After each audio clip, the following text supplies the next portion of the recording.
All right. Kicking us off tonight is a teller that has been telling stories around town since joining the Generation Storytelling program in 2018. Nice Generations crew back here.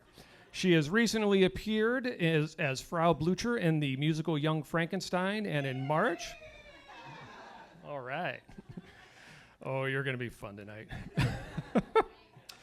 In March, she directed her first play, The Pot Boiler, and she's happy to be here tonight to talk about one of her past adventures doing stand-up comedy in New York City.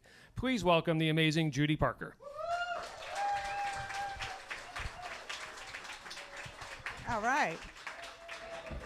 Okay. It all started with an ad in the paper.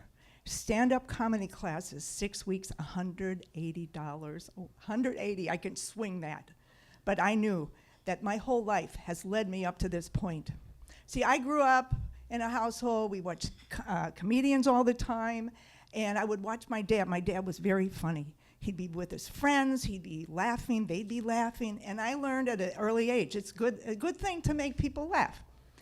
And as far as my background, I watched the Three Stooges religiously, and thank you, and I wrote a funny play in 7th grade. So I knew that stand-up comedy was my destiny.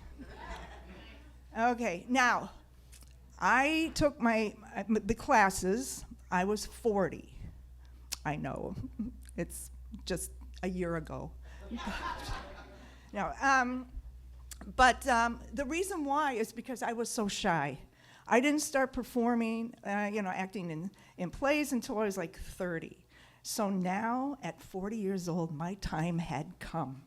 So I take the class, and you learn some things, about a set list. It's kind of like an outline. And then the last class of every stand-up comedy class, the whole class goes to an open mic to do your 5-minute set. And, we're comedy buddies for life because we've been together for 6 weeks, and we do our set, applause, applause, applause, and then we finish.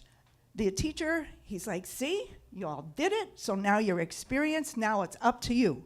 If you want to get better, you have to go 5 or 6 times a week to, hone your craft, get your comic persona to, build your act.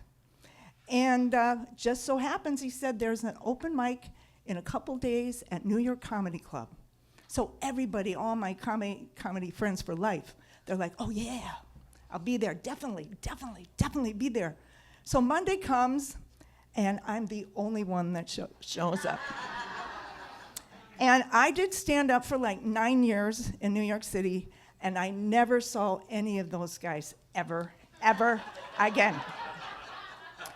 So sign up was at 6:30, show starts at 7. I get there 6:40, I am number 25.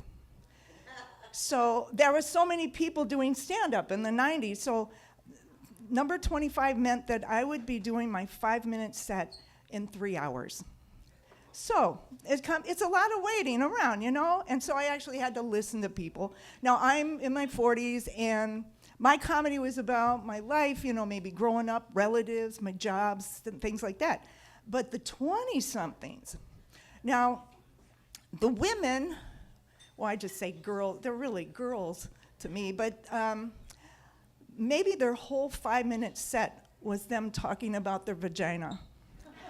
And, call me old-fashioned, but I really don't want to know about your vagina unless it knows how to speak Spanish, or, or something, like maybe it sings or dances or something. I really don't want to hear anything about it. And then both boys and girls, they would bring their boyfriend and girlfriends, and then their whole set would be about having, sex. And I'm like, oh my God, I see who you're talking about. It's like, oh my eyes, oh God. But finally, okay, this is what it feels like. They call your name. It bothers, your stomach kind of like, skips. It's like, oh God. And somehow your legs walk up to this stage. You get up on this stage, the lights are blaring, and you're praying to God, oh, please, please, please, don't let me forget what I'm supposed to say. And you say it, and then you hear a laugh, and then another laugh, and then you relax, you know? And what happens, you do your set, you get off, and you survived, and then it becomes easier to go to the open mics because it's always the same people, and you are really real buddies, comedy buddies for life. Okay, so you keep going, and then after a while, the comedy club owner comes to you and she says, "Oh, you're funny. I want to book you on your Friday night show." And you're thinking, "Oh my God, here it comes. I'm going to be on Johnny Carson in 2 months." So, and then he says, "You just have to bring 3 people, and it's $15 cover charge and 3 drink minimum." So, you know, like when you're 20, those people, they're like, "Oh yeah, that's cool, thanks, you know." But when you're 40 and you've been paying bills all your life, it's like, "Oh my God, forget it." No, you know, because it's like, why? My friends are paying for me to perform my 5 minutes. So I just went off on a different, route. I'd still go to comedy clubs, but I went to any place where you could get on stage and get stage time. The front of a restaurant, the back of the restaurant, a basement restaurant, the hole in the wall with a real hole in the wall, and I'm serious, coffee shops, muffin shops. There was a magic show that had a variety show, and there was a theater, they had cabaret nights. I open mic on the beach. I did that for about a year, and once we even did a few gigs at this empty high school auditorium with 3 people in the front. But it didn't matter because at those places you could get like 20, 30 minutes, 40 minutes, you know, and really build your act. So then you get confidence, and now it's time to audition. Audition to get in the clubs. Okay, so those are really important auditions, and I just want you to understand like what a comedian or what I was thinking when I'd have an important show like that. So what I would think would be, I want to kill myself. I just want to die. Why am I doing this? Why aren't I a lawyer? This is wrecking my life. And then I could call in sick. That's what I can do. Yeah, but no, that's not a good excuse, you know. I know, God willing, I'll get hit by a bus, and then I'll be dead, and then I won't show up, but that's a good excuse. Now, the thing is, okay, when I auditioned for the comic strip, I remember being backstage, and I'm just about ready to go on, and I think, let me go over my stuff. And I know my routine. I've done it a million times. And my mind, there's no thought in it at all. Nothing. Like I had a lobotomy. I can't think of there's no thought coming out at all. I'm like, okay, just breathe, relax. Okay, so I'm thinking, and the first thought that comes out into my mind is, "Our Father who art in heaven, hallowed be thy name." I'm like, oh my God, I am in so much trouble, oh my God. And, but then they call my name. It's like, oh my God. I go out on stage.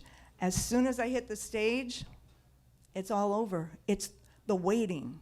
Because once you're on stage, you are in control.